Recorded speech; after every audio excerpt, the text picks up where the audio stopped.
السلام علیکم، آپ دیکھ رہے ہیں ہو کیا رہا ہے۔ میں ہوں فیصل عباسی، میرے ساتھ موجود ہیں عارف نظامی صاحب۔ بہت شکریہ نظامی صاحب آپ کا، اس کے ساتھ ہی ساتھ پروگرام میں ہمیں جوائن کیا ہے سابق وزیر اعظم پاکستان شاہد خاقان عباسی صاحب نے۔ عباسی صاحب بہت شکریہ آپ کا، آپ سے بھی گفتگو کرتے ہیں۔ نظامی صاحب، کل ایک ڈیٹیل فیصلہ جاری ہوا سپریم کورٹ آف پاکستان کی جانب سے۔ ویسے تو یہ شارٹ ڈیسیژن جو تھا وہ مارچ کے مہینے میں آ چکا تھا جب خواجہ برادران کو رہائی ملی، لیکن اس کی جو جسٹیفیکیشن فیصلے کی ہے اس میں تو بڑے حیران کن قسم کی آبزرویشنز ہیں۔ نہیں، حیران کن میرے نزدیک تو نہیں ہے، یہ وہ باتیں جو زبان زد و خاص عام ہیں اور میڈیا پہ یہ اکثر ان کا ذکر ہوتا رہتا ہے، اپوزیشن بھی کرتی رہتی ہے۔ لیکن یہی میرا سوال تھا شاہد خاقان عباسی صاحب سے۔ السلام علیکم عباسی صاحب، یہ بتائیے کہ اس فیصلے کا اپوزیشن کو کوئی عملی طور پہ فائدہ بھی ہوگا یا اس کا کوئی اثر بھی ہوگا اس فیصلے کا؟ دیکھیے، یہ فائدہ نقصان کی بات نہیں ہے۔ بنیادی طور پہ تو سعد رفیق صاحب نے ریلیف مانگی تھی اپنی حراست کے بارے میں کہ 15-16 مہینے ہو گئے اور کوئی چارجز بھی نہیں ہے اور مجھے پہلے ریمانڈ میں رکھا گیا، اب جیل میں رکھا گیا ہے، تو وہ ریلیف تو دے دی سپریم کورٹ نے۔ اب انہوں نے جو فیصلہ لکھا ہے، انہوں نے تمام وہ چیزیں جو ہم پچھلے 2 سال میں کہہ رہے ہیں ان کی تائید بھی کی ہے اور بڑے سخت الفاظ استعمال کیے ہیں، اور میں تو سمجھتا ہوں کہ انہوں نے پورے نیب کا جو وجود ہے اس کو انہوں نے کوشچن کیا ہے کہ یہ ادارہ کر کیا رہا ہے، یہ ہیومن رائٹس کی وائلیشن کر رہا ہے، یہ کانسٹیٹیوشن کی وائلیشن کر رہا ہے، یہ ملک کے اندر ناانصافی کر رہا ہے، یہ پولیٹیکل انجینئرنگ کر رہا ہے، یہ حکومت کو بچا رہا ہے اور اپوزیشن کو دبا رہا ہے۔ مطلب ایک اتنی لمبی چارج شیٹ ہے کہ میں تو سمجھتا ہوں کہ کبھی بھی اس قسم کی بات سپریم کورٹ سے کسی حکومتی ادارے کے بارے میں نہیں آئی۔ تو یہ تو لمحہ فکریہ ہونا چاہیے حکومت کے لیے بھی اور نیب کے لیے بھی کہ سپریم کورٹ سے آگے تو کوئی فورم ہے نہیں، تو انہوں نے ان کی جو تمام حرکتیں ہیں، جو ان کے تمام کام ہیں، اس کو کوشچن میں ڈال دیا۔ اور ساتھ یہ بھی کہا آپ صرف لوگوں کی نہیں، آپ پاکستان کی نہیں، آپ انٹرنیشنل فورمز پر اس ملک کی تذلیل کر رہے ہیں۔ ہاں جی، اس زمن میں انہوں نے یورپین یونین کا بھی خاص طور پہ ذکر کیا، لیکن جو نوشتہ ادوار ہے وہ حکومت کے نمائندین پڑھ لیں گے یا اپوزیشن بھی کچھ اس معاملے میں ایک قانون، نیب کے قانون میں کچھ تبدیلی لائی جائے؟ کوئی ایسا مسودہ تیار ہو سکے گا جو جس کے ذریعے نیب کے قانون کی ترمیم کی جائے، یا بہتر تو ہے اس لاء کو ختم کر کے نیا لاء لایا جائے؟ کیونکہ ابھی تک تو یہ الزام لگایا جا رہا ہے کہ جی P M L N interested ہی نہیں ہے جی اس میں، وہ چاہتے ہیں کہ یار ہم نے تو بھگت دیا، اب ان کے بھگتنے کی باری آئی۔ جی، سیاسی بات تو یہی ہوتی ہے کہ ہم نے بھگت لی، اب یہ بھگت لے آگے، لیکن حقیقت یہ ہے کہ نیب کی وجہ سے ملک نہیں چل رہا۔ تو ہم نے تو ہمیشہ جو کمیٹی بنی تھی پیچھے 4-5 مہینے پہلے، ہم نے وہاں بھی کہا تھا کہ آپ اس نیب کو ختم کر دیں، اور اگر نیب کو ختم نہیں کرنا چاہتے تو یہ ترامیم ہے۔ ہم نے ترامیم کا پیکج دے دیا تھا تاکہ یہ جو قانون ہے یہ انصاف کے تقاضوں کے مطابق، ہمارے آئین کے مطابق اور اسلامی تعلیمات کے مطابق اس کو چینج کر دیا جائے۔ تو وہ مسودہ حکومت کے پاس ہے۔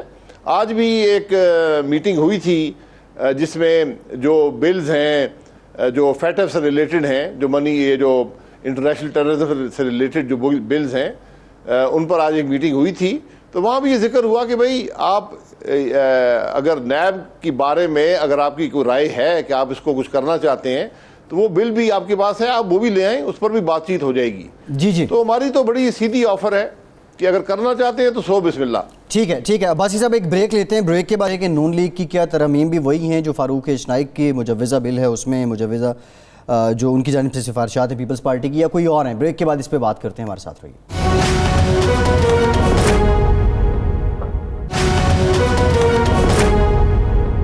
بریک کے بعد ایک بار پھر سے آپ کو خوش آمدید کہیں گے۔ شاہد خاقان عباسی صاحب ہمارے ساتھ موجود ہیں۔ عباسی صاحب، آپ نے آج بھی کہا ہے کہ احتساب کا کھوکھلا پن عوام کے سامنے آ چکا ہے، لیکن یہ جو نیب کا قانون ہے جو عوام کی منشا کے مطابق ہو یا اپوزیشن کی منشا یا حکومت کی منشا کے مطابق، ہونا تو پارلیمنٹ سے ہے۔ اب اس پہ پریکٹیکلی کام کتنا ہو چکا ہے؟ ایک فاروق نائک صاحب کا بل تھا، اس کو لے کے تو کچھ باتیں حکومت بھی کرتی ہے، لیکن حکومت یہ کہتی ہے کہ نون لیگ کی جانب سے تو کچھ تجاویز ہیں ہی نہیں. اس میں کتنی حقیقت ہے اور آپ کی تجاویز ہیں کیا؟ دیکھیں بات بڑی سیدھی ہے. ایک فاروق نائک صاحب کا بل تھا جو انہوں نے سینٹ میں پیش کیا تھا. ایک جو حکومتی جو آرڈیننس آیا تھا، اس پر کمیٹی بنی تھی قومی اسمبلی کی، وہاں پر ہم نے بل دیا تھا. اس کے بعد یہ دونوں بل، فاروق نائک صاحب کا ہمارا بل، مرج کر کے ایک ڈاکیومنٹ کی صورت میں ہم نے حکومت کو دے دیا تھا. یہ شاید مارچ یا اپریل کی بات ہے. اس کے بعد کوئی پیش رفت نہیں ہوئی اور وہ آرڈیننس بھی لیپس ہو گیا. اب اس بل میں کیا ہے؟ اس بل میں نہ اپوزیشن کا موقف ہے، نہ حکومتی موقف ہے.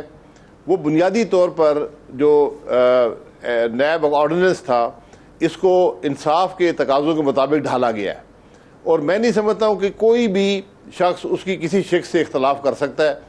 میرا خیال ہے 32 امینڈمنٹس ہیں جو پرپوز کی گئی ہیں، اور اس میں بنیادی طور پر یعنی اس کا اطلاق کس پر ہوگا؟ اس کا اطلاق ہوگا اس شخص پر جس کے پاس حکومت کے اندر عہدہ ہو، یعنی جو پبلک منی سے ڈیل کرتا ہو. اس میں بے نامی کی کیا ڈیفینیشن ہے، اس میں منی لانڈرنگ کیا چیز ہے، ان سب کو بھی کلیریفائی کیا گیا ہے. پھر ایک لمٹ بھی ہم نے پرپوز کی ہے کہ بھائی آپ 1 ارب سے یا اس قسم کی رقم ہے اس سے زیادہ ہو تو آپ نیب کو استعمال کریں، کیونکہ نیب کے ہر کیس کے اندر تو سینکڑوں ارب کی بات ہوتی ہے. تو چھوٹے موٹے جو کیس ہیں وہ FIA موجود ہے جو ان کو ڈیل کر لے گا. پھر اس میں جو پروسیجرل ایررز ہوتے ہیں، کیونکہ نیب کے اکثر جو کیس ہیں وہ پروسیجرل ایررز پہ ہیں کہ بھائی آپ نے کسی شخص کو اپوائنٹ کیا، آپ نے پروسیجر فالو نہیں کیا. بھائی وہ آڈٹ کا پیرا بن سکتا ہے، نیب آڈٹ کے پیرے لے کر ان پہ نیب کے کیس بنانا شروع کر دیتی ہے. پھر اریسٹ کیوں کرتے ہیں، مقصد کیا ہے، اریسٹ کے بارے میں بھی لکھا گیا ہے. پھر ریمانڈ 90 دن کا ریمانڈ ہے، قتل کا 14 دن کا ہوتا ہے. ریمانڈ میں پوچھتے گئے، میں خود 70 دن ریمانڈ میں رہا ہوں، مجھ سے کسی نے ایک سوال بھی نہیں پوچھا. تو ہم نے کہا بھائی ریمانڈ کو بھی لمٹ کریں. اسی طرح یعنی ایک اور شک، یعنی بڑی عجیب شک تھی کہ اگر میں چونکہ پبلک آفس ہولڈر پہ اس کا اطلاق ہوتا ہے، نیب کا اطلاق کسی اور شخص پر نہیں ہوتا، صرف جو آدمی پبلک آفس ہولڈر ہوتا ہے اس کو بھی ہم نے لمٹ کیا جو حکومتی پیسے سے ڈیل کرتا ہے. اگر میں ایک MNA ہوں، میں ڈاکے مار رہا ہوں، میں بینک لوٹ رہا ہوں، اس کے علیحدہ قانون موجود ہیں، اس کا نیب سے کوئی تعلق نہیں ہے. تو اب آپ نیب کورٹ سے کنوکٹ ہو جاتے ہیں، آپ امیڈیٹلی ڈی سیٹ ہو جاتے ہیں. تو میں نے یہ کہا کہ اگر آپ وہاں سے کنوکٹ ہوتے ہیں، آپ کو ہائی کورٹ بحال کر دیتا ہے، تو کیا آپ میری سیٹ مجھے واپس کر دیں گے؟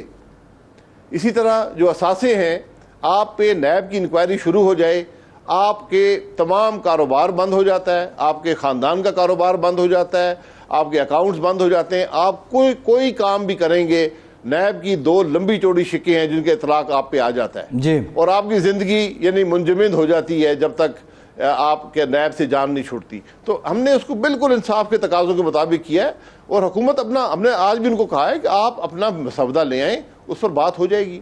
نہیں عباس صاحب، لیکن جو عدالت عظمیٰ کا تفصیلی فیصلہ ہے اس میں ایک بات جو ہے وہ بڑی بار بار کہی گئی ہے کہ جو یہ نیب کے پاس جو انفیٹڈ پاورز ہیں کسی ملزم کو جیل میں ڈال دینے کی اور اس کے بعد چابی پھینک دینے کی، کئی مہینے وہ چارج ہی نہیں ہوتے. شکیل الرحمان اس کی ایک مثال ہے. اچھا ایک یہ، پھر یہ کہ آیا بار بار انہوں نے کہا کہ آربیٹری پار نہیں ہونا چاہیے.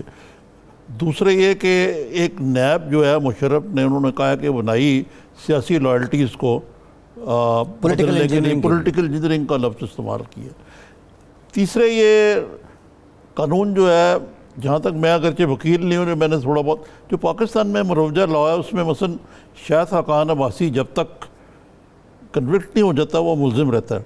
نیب تو شروع یہیں سے ہوتا ہے کہ شاہد خاقان عباسی مجرم ہے اور ملزم بھی ہے. تو اس میں کوئی تبدیلیاں ڈالی ہیں آپ نے منصوبے اس کے اندر؟ جی بالکل، یہ سب باتیں سپریم کورٹ نے لکھی ہیں کہ جو بنیادی انصاف کا تقاضا ہوتا ہے، انصاف کی بنیاد اس چیز پر ہے دنیا میں کہ انوسینٹ انٹل پروون گلٹی. نیب میں ہے گلٹی انٹل پروون انوسینٹ، یہ الٹا قانون ہے. اسی طرح انہوں نے کہا کہ یہ جو پاورز دی گئی ہیں یہ انفیٹرڈ استعمال نہیں ہو سکتی, یہ بغیر چیک کے استعمال نہیں ہو سکتی کہ آپ مثلا میرا ایک کیس ہے اس کے اندر 11 انہوں نے ایکیوزڈ شو کیے ہیں, جس میں پاکستان کے بڑے بڑے بزنس مین بھی ہیں, افسران بھی ہیں, ہم سیاستدان بھی ہیں. انہوں نے 11 میں سے 3 کو گرفتار کر لیا اور ریمانڈ میں رکھا اور پھر جیل بھیج دیا. 8 لوگ پہ کوئی گرفتاری نہیں ہے.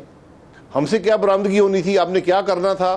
اگر آپ نے ریمانڈ میں رکھ لیا, جو حاصل کرنا تھا حاصل کر لیا, اب ٹھیک ہے ہم بھی عدالت میں آئیں گے, مقابلہ کریں گے, لیکن نہیں, ہم اب جیل میں پڑے ہیں اور کوئی بیل کا قانون نہیں ہے. تو بیل کی شک بھی ہم نے رکھی ہے اس کے اندر. اور گرفتاری صرف اس وقت جب آپ یہ سمجھتے ہیں, جب کورٹ یہ سمجھتا ہے, نیب نہیں. اگر ابھی نیب کے ہاتھ میں دیں گے تو وہ اس کو ایک کورسو پاور کے طور پر استعمال کرتے ہیں. اچھا, اب یہ جو بہت سی اس کو ضروریات ہیں. یہ جو آج ایک اور چیز آئی ہے, آپ اور مفتاح اسماعیل صاحب کے خلاف LNG کیس کے اندر آپ کی جائیداد غیر منقولہ اور منقولہ منجمد کرنا, اگر آپ نے گاڑی بھی بیچی ہے کسی کو اس کی ٹرانزیکشن نہیں پوری ہوگی, اور اس قسم کی اور چیزیں. تو اب اس کے ہوتے ہوئے کیا آپ بھی جب ہائی کورٹ کا دروازہ کھٹکھٹائیں گے تو آپ کی اس فیصلے کی روشنی میں کوئی ریلیف کے بہتر امکانات پیدا ہو گئے؟ دیکھیں, مجھے کوئی اس بات کا علم نہیں ہے, لیکن یہ میں نے آپ کو بتایا نا کہ جب آپ کی نیب کی انکوائری شروع ہو جاتی ہے, میں نے ایک گاڑی بیچی تھی کچھ سال پہلے, اس کی ٹرانسفر نہیں ہو سکی. تو اسی طرح ایک پراپرٹی تھی وہ بھی بیچی تھی, اس کی بھی ٹرانسفر نہیں ہو سکی. تو یہ منجمد کرنے کا جو فیصلہ ہے میری تو نظر میں نہیں آیا, لیکن حقیقت یہ ہے کہ ہماری زندگی تو جس دن سے انکوائری شروع ہوئی ہے منجمد ہے, ہماری کاروباری زندگی. یہ ایک حقیقت ہے, یہی نیب کورسو پاور استعمال کرتا ہے. جی ٹھیک ہے. اچھا عباسی صاحب, اب یہ APC کا معاملہ بھی ہے, نون لیگ اور پیپلز پارٹی کچھ قریب بھی آ رہے ہیں. یہ APC کتنی جاندار ہوگی؟ کیونکہ اس سے پہلے جو اپوزیشن کی مزاحمت یا تحریک ہم نے دیکھی وہ ویڈیو رسپیکٹ و زبانی جمع خرچی نظر آئی. تو کیا اس کا کوئی یک نکاتی ایجنڈا ہوگا؟ دیکھیں, APC اتنی ہی جاندار ہوتی ہے جتنا ایشو جاندار ہوتا ہے. ایشو آج جاندار ہے کہ عوام تنگ ہیں, ملک بے پناہ مسائل میں گھرا ہوا ہے اور حکومت بے خبر نظر آتی ہے. اب APC کی ٹائمنگ, APC کا ایجنڈا, APC سے جو حل نکلے گا وہ پورا پاکستان اس پر نظر لگائے بیٹھا ہے. اس لیے ہمیں بڑی سنجیدگی سے APC کو ایشو کو ڈیل کرنا ہوگا, اور APC کی ٹائمنگ اور APC سے جو حل نکلے گا وہ ایسا ہو جو عوام کو ریلیف دینے کے قابل ہو, یا کم از کم ان کو راستہ دکھانے, ایک امید کی کرن دے کہ آپ کے مسائل میں اس طریقے سے کمی آ سکتی ہے. یہ ایک بڑا مشکل کام ہے کیونکہ پارلیمان تو عددی برتری پہ چلتا ہے. لیکن عباس صاحب ابھی بھی ایک تاثر ہے کہ PMLN کی کچھ اپنی ریزرویشنز ہیں اور اس کی وجہ سے وہ متردد ہیں. شہباز شریف صاحب ایک طرف بیٹھے ہوئے ہیں, وہ زیادہ کین لگتے ہیں بلاول بھٹو زرداری صاحب, لیکن شاید ان کی بھی کوئی ریزرویشن ہو. پچھلی دفعہ بھی بڑا APC کا بڑا شور شرابہ ہوا, لیکن بعد میں جا کے ریپریزنٹیشن بھی اعلیٰ سطح پہ نہیں ہوئی.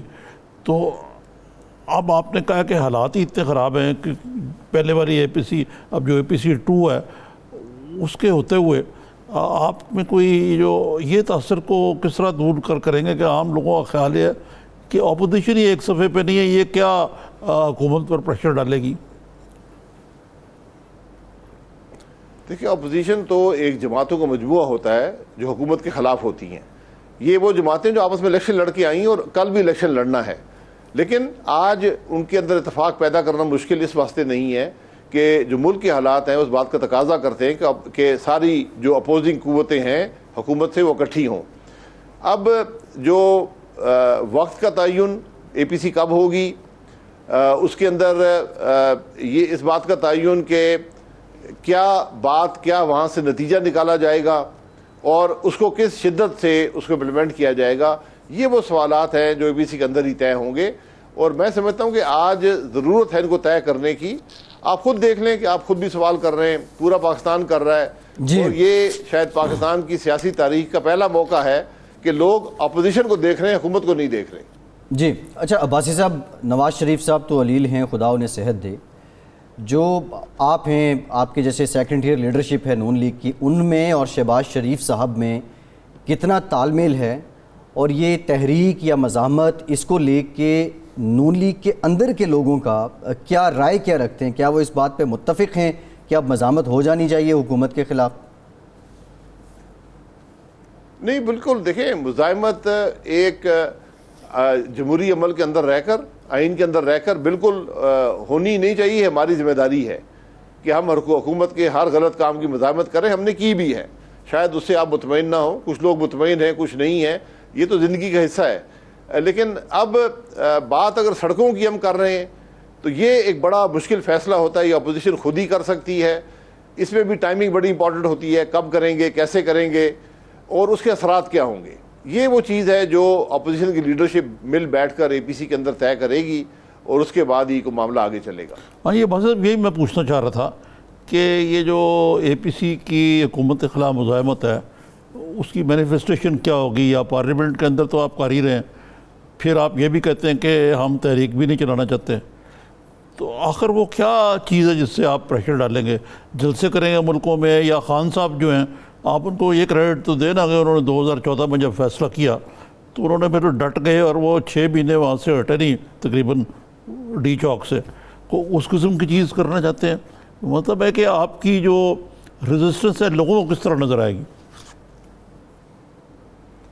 دیکھیں، آپ جو 2014 میں اس کی بھی حقیقت سے آشنا ہیں. وہ کام بھی ہو سکتا ہے، کوئی مشکل نہیں ہے. فیضل الرحمان صاحب 40,000 آدمی لے کر اسلام آباد آئے تھے، اور 0 پوائنٹ سے بائیں نہ مڑتے دائیں مڑ جاتے تو کوئی روکنے والا نہیں تھا. یہ کام بھی ہو سکتا ہے. لیکن ہم یہ نہیں چاہتے کہ انتشار ہو اور جمہوری عمل جو ہے خطرے میں پڑ جائے. یہ ایک بہت مشکل بیلنس ہے. اور کب عوام کو سڑک پر لے کر آنا ہے، کیسے لے کر آنا ہے، آپ تاریخ پاکستان کی مجھ سے بہتر جانتے ہیں. ایک ہی پبلک تحریک تھی جو چلی تھی 1977 میں، اور اس کے بعد 11 سال ماشاءاللہ رہا تھا. تو وہ حالات جو ہے کم از کم ہم تو اس طرف نہیں جانا چاہتے. لیکن یہ اپوزیشن ہی ٹائمنگ کا فیصلہ کرے گی. اور اگر یہ ضروری سمجھا گیا کہ عوام کو سڑک پر لائے بغیر کوئی گزارا نہیں ہے، تو میں سمجھتا ہوں کہ اس سے بھی ہم پیچھے ہٹنے والے نہیں ہیں. یعنی لاسٹ ریزورٹ کے طور پہ یہ ایک آپشن ہے. لیکن عباسی صاحب کو پچھلی دفعہ پتہ ہے مولانا کا آپ نے ذکر کیا، وہ لے کے تو آئے تھے بڑے لشکر، لیکن نہ آپ کی قیادت نہ پیپلز پارٹی کی قیادت نے ان کا ساتھ دیا. نہیں، وہ شروع سے ہی مولانا صاحب کا اپنا فیصلہ تھا. اس میں انہوں نے مشورہ کیا. ہم نے ان کو یہی مشورہ دیا کہ ابھی وقت نہیں ہے. ان کا اصرار تھا کہ میں نے یہ تحریک شروع کر دی ہے، اور انہوں نے کامیابی سے وہ تحریک کی. اس میں کوئی شبہ نہیں ہے کہ مولانا صاحب نے کوئی پاکستان کی جماعت آج تک اکیلے اتنا بڑا اور منظم جو ایک مظاہرہ نہیں کر سکی. تو انہوں نے کیپبلٹی کا اظہار کر دیا، انہوں نے حکومت پر عدم اعتماد کا اظہار کر دیا، انہوں نے اپنی جو مزاحمت تھی اس کا بھی اظہار کر دیا. تو وہ معاملہ پھر سے بھی ہو سکتا ہے. اچھا عباسی صاحب، بلاول بھٹو زرداری، آصف زرداری صاحب سے انہوں نے ملاقات کی مولانا نے، لیکن شہباز شریف صاحب کے ساتھ ملاقات نہیں ہو سکی ہے. اعتماد کا فقدان بھی ایک تاثر ہے اپوزیشن کو لے کے، خواہ وہ مولانا والا لاسٹ ایپیسوڈ ہو یا ابھی جو حالات چل رہے ہیں، خواہ سینٹ کو ہٹانے کے الیکشنز ہوں. ابھی کس نوٹ پہ ہیں ساری جماعتیں جو بڑی جماعتیں ہیں؟ آپ کی جماعت ہے، پیپلز پارٹی ہے، جے یو ایف اے ہے. جی بھائی صاحب. دیکھیے، ہمارے اپنے اختلافات ہو سکتے ہیں، لیکن کم از کم ملاقات کی حد تک کوئی اختلاف نہیں ہے. اختلاف رائے ضرور ہوتا ہے. پی ایم ایل این کی سینئر لیڈرشپ بلاول صاحب کو ملی ہے لاہور میں. شہباز شریف صاحب کی طبیعت ٹھیک نہیں ہے، وہ بھی مل لیں گے، ملنے میں کوئی مسئلہ نہیں ہے. لیکن ہم پر آج لازم ہے کہ ملک کے معاملے کی بات کریں. اس پر ہم سب متفق ہیں، اس میں کوئی دو رائے نہیں ہے کہ ملک کے عوام کو آج ریلیف چاہیے. ملک کے معاملات کو درست کرنے کے لیے ہمیں اپنی کوشش کرنی ہے. گویا کہ آپ یہ کہہ رہے ہیں عباسی صاحب کہ پی ایم ایل این کے ساری لیڈرشپ، شہباز شریف، میاں نواز شریف ایک پیج پہ ہیں. محترمہ مریم نواز کا بھی کہا جا رہا ہے کہ اس میں کوئی رول ہوگا اگر کوئی یہ آگے چلی اے پی سی والی بات. پیپلز پارٹی بھی اور آپ بھی ایک پیج پہ ہیں، مولانا سے بھی معاملہ ٹھیک ہے. تو پھر امر مانے کہ صرف ٹائمنگ کی اور موڈیلٹیز کی بات ہے. جی بالکل، میں نے کہا نا کہ وقت کا تعین اور طریقہ کار کا تعین کرنا ہے. پی ایم ایل این کے اندر کوئی 2 پیج نہیں ہے، یہ دوسرا صفحہ آپ پھاڑ کے پھینک دے تو بہتر ہوگا، ایک ہی صفحہ ہے، سب اسی پر ہیں۔ میں ہمیشہ کہتا ہوں اختلاف رائے اندرونی طور پر جتنا پی ایم ایل این میں ہوتا ہے کسی جماعت میں نہیں ہوتا، جب ایک فیصلہ ہو جائے تو اختلاف ختم ہو جاتا ہے۔ بس اختلاف رائے تو حکمران جماعتوں میں بھی ہوتا ہے اور سب جماعتوں کے اندر بھی ہوتا ہے، گروپس بھی ہوتے ہیں تو چلتا ساتھ۔ لیکن یہ ایک اور چیز جو بڑی دھماکہ خیز تھی وہ یہ تھی کہ اگرچہ یہ بھی بات زبان زد خاص و عام تھی، خود ان حکومت کے وزراء کہتے تھے یہ جو دوہری شہریت اور گرین کارڈ ہولڈر اور بڑی جائیدادیں اثاثے رکھنے والے لوگ جو یعنی عملی طور پر کابینہ کے اجلاس میں بھی شرکت کرتے ہیں، عمران صاحب کی انر ٹیم میں بھی ہے، اب ان کے اثاثے ظاہر کرنے کا ظاہر کیا جا رہا ہے کہ جی یہ بہت بڑی ہم نے ٹرانسپیرنسی کی اور ہم نے بڑا کو تیر مارا ہے۔ لیکن کیا اس سے بھی آگے کوئی بات چلے گی؟ اور پھر یہ بھی دلیل دے دی جاتی ہے کہ صاحب یہ پی ایم ایل این نے بھی تو رکھے ہوئے تھے اسپیشل اسسٹنٹ آئین اس کی اجازت دیتا ہے۔ دیکھیں اثاثے ہر قومی اسمبلی، صوبائی اسمبلی اور سینٹ کا ممبر جو ہے ہر سال اپنے اثاثے ظاہر کرتا ہے، کوئی نئی بات نہیں ہے۔ یہاں پر ہر پرانی شراب کو نئی بوتل میں ڈال کر پیش کیا جاتا ہے۔ ایسے پی ایمز جو ہیں ان پر اتنا ریلائنس کسی حکومت میں نہیں ہوا۔ آج یہ حکومت چل ہی ایسے پی ایمز پر رہی ہے۔ 5 ایڈوائزر آپ رکھ سکتے ہیں جو اسمبلی میں آ سکتے ہیں، اس کے علاوہ آپ ایسے پی ایمز رکھ سکتے ہیں۔ بات جو مسئلہ ہے وہ یہ ہے کہ ان میں سے بہت سے لوگ، میرا خیال ہے کوئی 7 کا نمبر ہے، کوئی 11 کا نمبر ہے، ایسے ہیں جن کی وفاداری کسی اور ملک کے ساتھ ہے۔ اگر آپ امریکہ کے شہری ہیں، آپ کی وفاداری امریکہ کے ساتھ ہے۔ آپ برطانیہ کے شہری ہیں، آپ کی وفاداری برطانیہ کے ساتھ ہے۔ آپ سنگاپور کے شہری ہیں، اس سے وفاداری ہے۔ کینیڈا کے شہری ہیں، اس سے وفاداری ہے۔ اگر آپ نے امریکن گرین کارڈ لیا ہوا ہے جو امیگرنٹ سٹیٹس ہوتا ہے، آپ وہاں پر ٹیکس ادا کرتے ہیں، وہ بھی وفاداری مشکوک ہے۔ تو اس لیے ان لوگوں کو کم از کم جو کابینہ کے ٹیبل پر نہیں ہونا چاہیے، یہ پاسبل نہیں ہے۔ یہ دنیا کا کوئی ملک الاؤ نہیں کرتا کہ کسی اور ملک سے وفاداری رکھنے والا آدمی ان کی کابینہ کے ٹیبل پر یا اس سے بھی بڑے فورم جیسے نیشنل سیکورٹی کاؤنسل ہے اس پر بیٹھ سکے۔ یہ ہماری غلطی ہے، یہ حکومت کی غلطی ہے۔ اس کو جتنی جلدی درست کر لیں تو ملک کے لیے بہتر ہے۔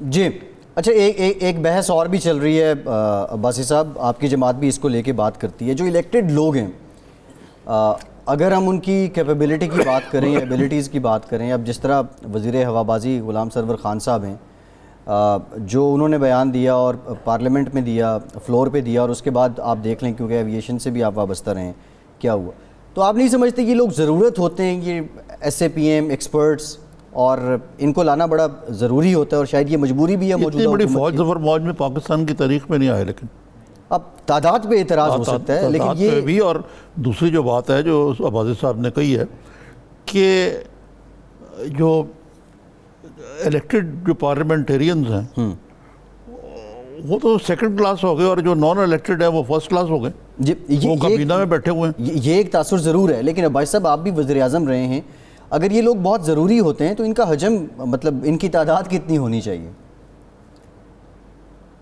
دیکھیں آپ آئین کو بھول جاتے ہیں۔ ایک کتاب ہے ملک میں آئین یہ کہتا ہے کہ کیبنٹ کے ممبرز جو ہیں وہ پارلیمان سے لیے جائیں گے۔ پارلیمان کا ممبر بننے کے لیے اگر آپ دوہری شہریت ہے تو آپ پارلیمان کا ممبر نہیں بن سکتے، یعنی اگر آپ کی دوہری شہریت ہے آپ کیبنٹ کا ممبر نہیں بن سکتے۔ تو آپ ایس اے پی ایم ضرور رکھیں، لیکن وہ کابینہ کا حصہ نہیں بن سکتے، وہ حکومت کے ادارے نہیں چلا سکتے۔ آج آپ کی پیٹرولیم منسٹری بھی ایس اے پی ایم چلا رہے ہیں، آپ کی پاور منسٹری میں بھی ایس اے پی ایم ہے، آپ کی فائنانس منسٹری کو ایڈوائزر چلا رہے ہیں، آپ کی ای سی سی کو ایڈوائزر ہیڈ کر رہے ہیں، اور پتہ نہیں آئی ٹی کو بھی چلا رہے ہیں، اور بھی ادارے۔ یہ بات خرابی یہاں سے پیدا ہوتی ہے۔ آپ ایس اے پی ایم کو اس اپنے مقصد کے لیے انوائٹ کر کے کیبنٹ پر ایک اسپیسیفک پرپز کے لیے بلا سکتے ہیں۔ آپ ایک جو دوہری شہریت رکھنے والا خاص طور پر جو ایس اے پی ایم ہے اس کو آپ کابینہ میں نہیں بٹھا سکتے۔ یہ آئین کی خلاف ورزی ہے میری نظر میں۔ ہاں وہ تو ایسے بھی ہیں، دیکھیں نا بازی صاحب، ایسے پی ایم ہیں جو دو وزارتیں چلا رہے ہیں، وہی وزارت جو آپ کے پاس تھی مثلا، وہ دو وزارتیں چلا رہے ہیں اور وزیروں کی حیثیت کوئی نہیں ہے.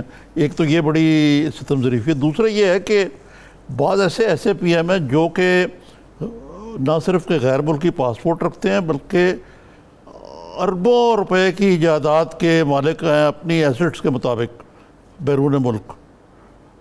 اور دیکھا جائے مثلا میں نام لے دیتا ہوں، زلفی بخاری صاحب، ان کے پاس کیا جوہر قابل ہے. وہ نہیں تھے کہ نام کی اپنے نظامی صاحب نام کی ضرورت نہیں ہے. وہ ٹیکنوکریٹ کس چیز جائیداد رکھنا کوئی جرم نہیں ہے.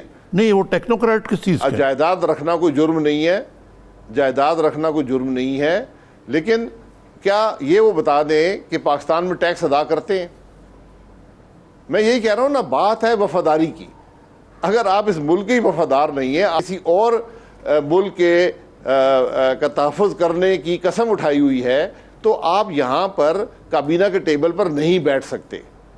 اگر آپ کسی اور ملک میں ٹیکس ادا کر رہے ہیں، اس ملک میں نہیں کر رہے، تو پھر آپ کو کابینہ کے ٹیبل پر نہیں بیٹھنا چاہیے. آپ کا مفاد کہیں اور ہے. یہ بنیادی بات ہے. جائیداد جتنی کو محنت کرے بنائے، اسے کوئی غرض نہیں ہے. ٹھیک ہے. اصل میں تو یہ ڈوئل لائلٹیز کی بات ہے نا. آپ نے یہی کہا نا بازی صاحب. بہت بہت شکریہ آپ کا. مجھے پتا آپ نے بھی جانا کہیں.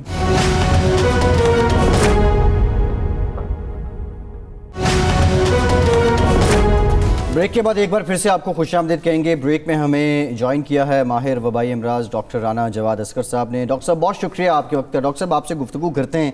نظامی صاحب، کووڈ-19 بھی چل رہا ہے. پاکستان سے متعلق اچھی خبریں آ رہی ہیں کہ جو کرو ہے وہ فلیٹ ہو رہا ہے، لیکن اس کے ساتھ ساتھ پولیو مہم اس کا بھی آغاز ہو چکا ہے. 5 روزہ مہم ہے. 8 لاکھ بچوں کو یہ قطرے پلائے جائیں گے. لیکن نظامی صاحب، افغانستان اور پاکستان دو ہی ملک رہتے ہیں جن میں یہ مرض ابھی باقی ہے.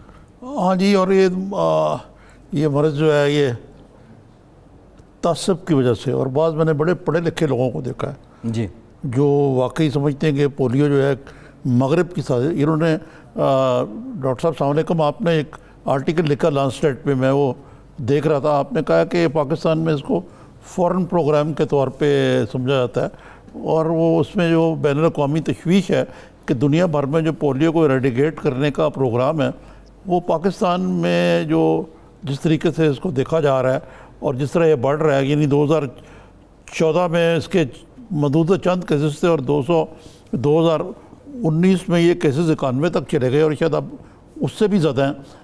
تو یہ جو مہم ہے، یہ اس میں کیا چیزیں کرنے کی ضرورت ہے کہ پہلے تو 4 مہینے سسپینڈ رہی ہے پولیو کووڈ-19 کی وجہ سے. اب اس کو کس طریقے سے ڈیل کیا جائے، کیونکہ لوگ مارے بھی گئے ہیں اس کے اندر. بیچارے جو پولیو ورکرز ہیں ان کے ساتھ جو سلوک ہوتا ہے، یہ اتنا بڑا جو ایک تعصب پیدا کیا ہے کہ اس کو دور کرنے کے لیے کیا کیا کرنا چاہیے پاکستان کو. بہت شکریہ نظامی صاحب پروگرام میں انوائٹ کرنے کا. اور آج واقعی بڑا امپورٹنٹ دن ہے کہ پولیو کی جو ہماری کمپین دوبارہ شروع ہوئی ہے 4-6 مہینے کے بعد. کیونکہ کرونا وائرس ہو یا نہ ہو، لیکن جن بچوں کو یہ پولیو کا خطرہ ہے وہ اسی طرح تھا. تو میں نے اس سے پہلے بھی کہیں لکھا بھی تھا کہ یہ ہمیں اس کرونا میں باقی بیماریوں کو نہیں بھولنا. ہم نے باقی کرونا سے بھی لڑنا ہے اور باقی بیماریوں کے ساتھ بھی اپنا وہی کام کرنا ہے. پاکستان میں پولیو کیوں نہیں ہم ابھی تک ختم کر سکے، جبکہ تقریباً ساری دنیا نے ختم کر لیا ہے، انڈیا نے ختم کر لیا ہے، بنگلہ دیش نے کر دیا ہے. تو یہ ہمارے لیے پرابلم ہے. اور جو کمپینز ہوتی ہیں ایریڈیکیشن کی، جو اس سے پہلے تپیدق کی ہوئی تھی، اسمال پاکس جو ہے، اس کے اندر بھی اگر ہم دیکھیں تو 4 ممالک آخری تھے جہاں پہ آخر میں پوری دنیا سے آخر میں یہ ختم ہوا. اس میں ایک تو پاکستان تھا، انڈیا تھا، صومالیہ تھا، اور چوتھا اس وقت بنگلہ دیش بن چکا تھا ایسٹ پاکستان ہمارا. تو وہی ملک تقریباً اسی طرح ہمیں پیچھے جانا پڑا ہے. لیکن ہم نے 40 سال میں اپنے پبلک ہیلتھ سسٹم کو اپنا نہیں سمجھا. یہ میرے خیال سے یہ ہے. تو میں نے جو آرٹیکل میں بات لکھی ہے وہ صرف میں نے نہیں لکھی، جو انٹرنیشنل مانیٹرنگ بورڈ ہے، جو پولیو کا سب سے بڑا ادارہ ہے اس کے اوپر نظر رکھنے کے لیے بین الاقوامی، وہ اس کی رپورٹ کے حصے تھے. اور اس کے اندر انہوں نے یہ کہا تھا کہ جب جو فورن سے زیادہ جو پالیسی ساز فیصلے ہوتے ہیں پولیو کے، وہ باہر کے ملکوں میں ہوتے ہیں یا بڑے اداروں میں اندر ہوتے ہیں، لیکن جب فیلڈ پہ لوگوں کو جو ان کو دیکھا جاتا ہے تو وہاں بھی بعض دفعہ فارنرز ہی آپ کو فیلڈ پہ نظر آتے ہیں. تو یہ ایک امبیلنس ہے ہمارے پولیو کنٹرول پروگرام میں. پہلے بہت زیادہ تھا، اب کچھ کم ہوا ہے. اور لیکن جو دوسری بڑی وجہ، ایک تو بین الاقوامی اداروں کی یہ میں سمجھتا ہوں یہ ہچکچاہٹ ہے کہ لوکل لوگ اس ذمہ داری کو اٹھا لیں، اور دوسری ہماری طرف پاکستان گورنمنٹ کے لیول پہ یہ ایک گورنمنٹ کی بات نہیں ہے، یہ پچھلی بے شمار ساری گورنمنٹ کی بات ہے. ہم پولیو کے بڑے چیمپئن بھی بنتے ہیں، ہمارے جو بھی پرائم منسٹر ہوں اس وقت وہ بچوں کو قطرے بھی پلاتے ہیں، لیکن صحیح معنوں میں ہم نے کبھی بھی پولیو پروگرام کو Pakistani program at government level نہیں سمجھا. اور اس کی بڑی نشانی یہ ہے کہ ہم نے کبھی اپنا پیسہ اس پہ نہیں لگایا. اب ہم کہتے تو ہیں کہ ہم اپنے پیسے لگا رہے ہیں کوئی $140 ملین، لیکن وہ سارے لوگ جانتے ہیں بڑے سافٹ لون ہیں جو ملنڈا گیٹس فاؤنڈیشن نے حاصل کر کے دیے ہیں. تو وہ جو کانٹیکسٹ ہے گورنمنٹ کی طرف سے بھی کہ یہ باہر والے لوگ کر لیں گے، یہ WHO کر لے گا، یہ یونیسیف کر لے گا، ہم اس مینٹیلٹی سے نکل نہیں سکے. اور جو بین الاقوامی ادارے ہیں وہ بھی اس کی اونرشپ چھوڑنے کو تیار نہیں ہوئے. تو دونوں طرف کی وجہ سے پھر جب عام آدمی دیکھتا ہے کہ پاکستان کا، اور میں بہت ساری کمپینز کے اندر میں نے ایویلویشنز کی ہیں، میں فیلڈ میں نکلا ہوں، میں چھوٹی چھوٹی جگہوں پر گیا ہوں جہاں پہ پولیو کے قطرے پلائے جانے تھے، اور ہم نے یہ دیکھا ہے کہ واقعی جو آپ نے بات کی ہے کہ ریزنٹمنٹ ہے لوگوں کے اندر. لیکن اس کو جب تک گورنمنٹ اس کو اون صحیح معنوں میں نہیں کرتی اور کہتی ہے یہ میری پرائرٹی ہے، اس وقت تک ہمارے لیے مشکل ہوگا اس کو اریڈیکیٹ کرنا. جی ٹھیک ہے. اچھا ڈاکٹر صاحب، آپ یہ کہنا چاہ رہے ہیں کہ پولیو کو لے کے ہم آج تک ہاؤس میں کوئی بھی حکومت ہو کمیونٹی کو موبیلائز نہیں کر پائے، اور شاید یہ وجہ ہے کہ ہمارے ہاں ابھی تک یہ ختم نہیں ہوا. جی ہاں، اور اس میں تھوڑا سا صرف ہمارا ہی قصور نہیں ہے.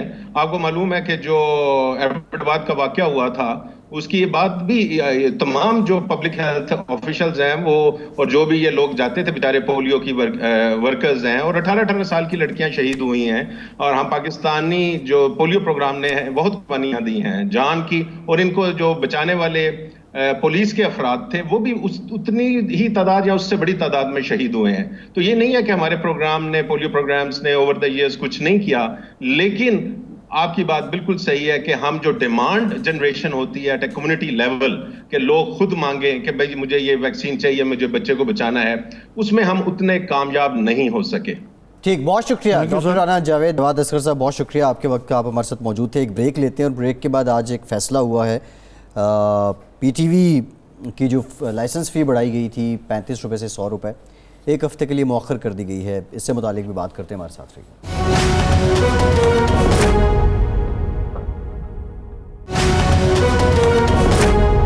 بریک کے بعد ایک بار پھر سے آپ کو خوش آمدید کہیں گے. نظامی صاحب، کل کے پروگرام میں ہم نے بڑی ڈیٹیل میں بات کی تھی PTV کی جو لائسنس فی بڑھائی گئی تھی 35 روپے سے 100 روپے تک. اب ایک ہفتے کے لیے فیصلہ مؤخر کر دیا گیا ہے، اور حکومت بڑی سنجیدگی سے سوچ رہی ہے PTV کی ری اسٹرکچرنگ کو لے کے. سننے میں آ رہا ہے کہ کچھ ڈاؤن سائزنگ بھی ہوگی.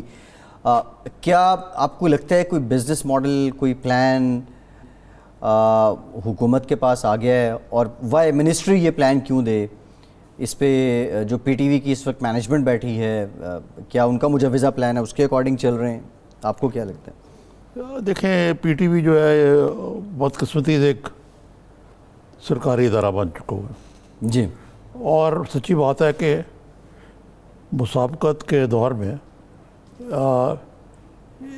یہ اس طرح کے میڈیا جو ہے نا، اس کی کوئی گنجائش نہیں رہتی. اب ایک قسم کا یہ سرکاری چینل ہے نا، جی، یہ روس میں تو RT چینل ہو سکتا ہے، اس کو بھی انہوں نے بڑا کمرشل بنیادوں پہ لیا ہے. جی، اب اس کو ٹھیک کرنے کے لیے آپ کو بہت پاپڑ بیلنے پڑے گا. مثلا وہاں کی کل شبلی فراز صاحب نے بتایا تھا جی کہ اس میں کیا کیا یونینز کا ذکر کیا تھا. جی، اسٹے آرڈر لے آتے ہیں، ٹھیک ہے نا جی، اور وہاں مختلف چیزیں ہڑتال ہو جاتی ہے. اتنا ٹاپ ہیوی ہے PTV، کیونکہ میں تو خود رہا ہوں نا کیئر ٹیکر منسٹر. جی، سب سے زیادہ ہیڈ ایک PTV کی تھی. کئی اینکرز جو ہیں ان کی لابیاں ہیں. اچھا، کہ وہ فلاں کا سفارشی اور بڑی بڑی اعلیٰ سفارشی، اور بڑا مشکل ہے ان کو جی، کچھ کرنا ادھر. انلیس کہ آپ بالکل ہی کمرشل بنیادوں پہ اس کو استوار نہ کریں. دوسرا یہ ہے کہ کبھی کبھار میرے گھر اگر آئے ہیں کوئی پی ٹی والے انٹرویو کرنا تو نجی چینل کا تو ایک آدمی آتا ہے, ان کے 10 آدمی جی نظامی صاحب, اور اگر آپ اسٹوڈیو میں جائیں ان کے پروگرام کرنے کے لیے تو ایک فوج اسٹاف کی وہاں پڑی. نظامی صاحب اوور امپلائڈ ہوگا پی ٹی وی, مان لیتے ہیں اس بات کو. سوال یہ ہے کہ اگر آپ 35 روپے سے 100 روپے بڑھاتے ہیں تو ایوریج آپ 21 ارب روپے کمائیں گے. یہ ایک طرح سے آپ بیل آؤٹ پیکج دے رہے ہیں, جیسے آپ بیل آؤٹ پیکج پی آئی اے کو بھی دیتے ہیں, آپ ریلویز کو بھی دیتے ہیں, اسٹیل ملز کو بھی دیتے ہیں. یہ اسٹیٹ اور انٹرپرائزز کا مسئلہ تو ہے, لیکن پی ٹی وی تو کماؤ پوت بن سکتا ہے. پی ٹی وی کو آج بھی ڈرامے آؤٹ سورس کیوں کرنے پڑ رہے ہیں؟ کیا پی ٹی وی کے اندر وہ قابل لوگ نہیں رہے, یا جو مینجمنٹ بیٹھی ہے ٹاپ لیول مینجمنٹ وہ صرف ایک کھانچے کے طور پہ اس کو استعمال کر رہی ہے؟ جی میں اس کا عرض کرتا ہوں آپ کو. پی ٹی وی کے آرکائیوز جو ہیں وہ ایسے ڈرامے جو کبھی چلے نہ چلنے قابل ہیں بھرے پڑے ہیں. سفارشی لوگ ڈرامے ان کو کمیشن کیا جاتا ہے, کھانچے بازی ہوتی ہے اس میں باقاعدہ مینجمنٹ کی, اور وہ کبھی چلنے نہیں ہوتے. کتنا پی ٹی وی کا ماضی کتنا اچھا ہے. ایک زمانے میں جب یہ اسٹیٹ تھا, اور تو کم از کم یہ انٹرٹینمنٹ کے تو اچھے پروگرام بناتا تھا, میوزک کے بڑے اچھے پروگرام تھے, ان کے ڈرامے بڑے مشہور تھے. جی یہ تو اس سے بھی جاتا رہا. نظامی صاحب آج تیسرا یہ ہے کہ ایک سرکاری ٹروتھ کے لیے ایک جو ہے وہ چینل رکھنے کی ضرورت کیا ہے, مجھے بتائیں. جب اکثر چینل جو ہیں چاہے آپ ان کو جو بھی کریں وہ حکومتی ترجمانوں کو بھی موقع دیتے ہیں اتنا جتنا اپوزیشن کو دیتے ہیں. جی آپ کا پوائنٹ آف ویو آ رہا ہے, آپ نے کس لیے یہ سفید ہار نہیں پالا ہوا. پھر جو منسٹر صاحب کل آئے تھے انہوں نے بھی فواد چودھری کی طرح ایک خط لکھا تھا, جی جیسے میں نے کل عرض کیا, جس میں انہوں نے اس سے ریزرویشنز کا اظہار کیا تھا کہ پہلے بزنس پلان دیں. دوسرے یہ بات ہے کہ یہ جو واپڈا کے بل کے ساتھ لگا دینا, جی بھائی کل کو پھر آپ کہیں گے جی پی آئی اے کا جو خسارہ اتنا ہو رہا ہے 100 روپیہ اس کے لیے بھی دے دیا کریں واپڈا کے بلوں میں, جی ٹھیک ہے نا جی, 100 روپیہ آپ اسٹیل مل کے لیے بھی دے دیا کریں. یہ ہمارے اوپر کس چیز کا جگہ ٹیکس ہے بھائی, عام آدمی کے اوپر. اگر میں ٹریول کرتا ہوں پی آئی اے سے تو میں ادھر ٹیکس دیتا ہوں. جی اگر میں پی ٹی وی کا کنزیومر ہوں تو میں لائسنس یا لائسنس فیس دوں, وہ الگ بات ہے, کیونکہ یہ ٹیریسٹریل چینل ہے, جی بی ہے, جی ٹھیک ہے نا. بڑی اس کی اسٹرینتھ ہے بائی دا وے. جی جی یہ ٹیریسٹریل چینل یہ ہے, وہاں پہنچتا ہے جہاں یہ کیبل نیٹ ورک والے چینل اس کے پرائیویٹ باوجود انہوں نے کوئی اپنے آپ کی امپروومنٹ. نظامی صاحب یہی تو سوال ہے نا. چلیں پی ٹی وی نیوز تو ایک اور معاملہ ہے نا. پی ٹی وی نیوز تو اس پہ ہم کہہ سکتے ہیں کہ سرکاری اعلانات ہی اس پہ ہو رہے ہوتے ہیں, لیکن جو دیگر چینلز ہیں, اسپورٹس ہے, جو ان کا پی ٹی وی ہوم ہے, وہ ان کے کماؤ پوت بن سکتے ہیں. یہ تو اس کے لیے تو مینجمنٹ کو کوئی جوئے شیر تھوڑی لانا ہے. اسپورٹس میں بھی انہوں نے کرکٹ کی منوپلی ان کے پاس. نہیں, سوال نظامی صاحب یہ ہے کہ یہ مینجمنٹ کو سوچنا ہوگا نا, جس وقت لوگ بیٹھے ہیں, اگر وہ یہ سب کچھ کر رہے ہیں بھی تو خود سفارشی ہیں, تو اس کا حل کیا؟ ارشد خان صاحب جو ہیں وہ کس حیثیت میں وہاں چیئرمین کے ہوتے ہوئے, نان ایگزیکٹو چیئرمین ہوتے ہوئے ایگزیکٹو فیصلے کر رہے ہیں, موٹی موٹی تنخواہیں لے رہے ہیں سب.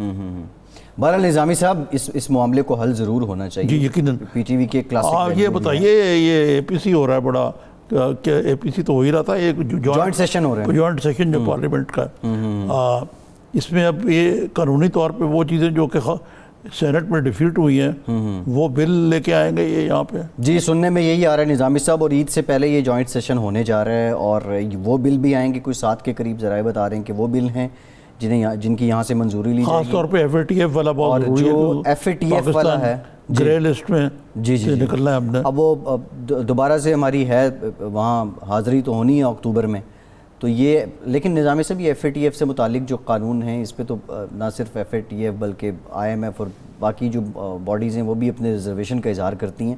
سوال یہ پیدا ہوتا ہے, آپ قومی اسمبلی میں تو لے آئیں گے, جوائنٹ سیشن بھی ہو جائے گا, لیکن کیا اپوزیشن کو قائل کر لیا گیا ہے آج جس طرح؟ بھائی دیکھیں یہی بات یہ ہے کہ آپ اپنے لیے مشکلات پیدا کرتے ہیں. 2 سال ہو گئے, آپ اپوزیشن کو دھتکارتے ہیں, ان کے انتقامی کارروائیاں کرتے ہیں, کہتے ہیں میں ان سے ہاتھ نہیں ملاؤں گا. جب تک آپ اپوزیشن کو آن بورڈ نہیں لیں گے ملک کی جو قانون سازی کیسے ہوگی؟ کیونکہ آپ کے پاس تو 2/3 میجورٹی نہیں ہے. ہر دفعہ جوائنٹ سیشن بلا کے کیا کریں گے, اس کی بھی لمیٹیشنز ہیں. پروگرام کا وقت ختم ہو گیا. بہت شکریہ آپ کا. نظام صاحب، فیصل عباسی کو اجازت دیجیے.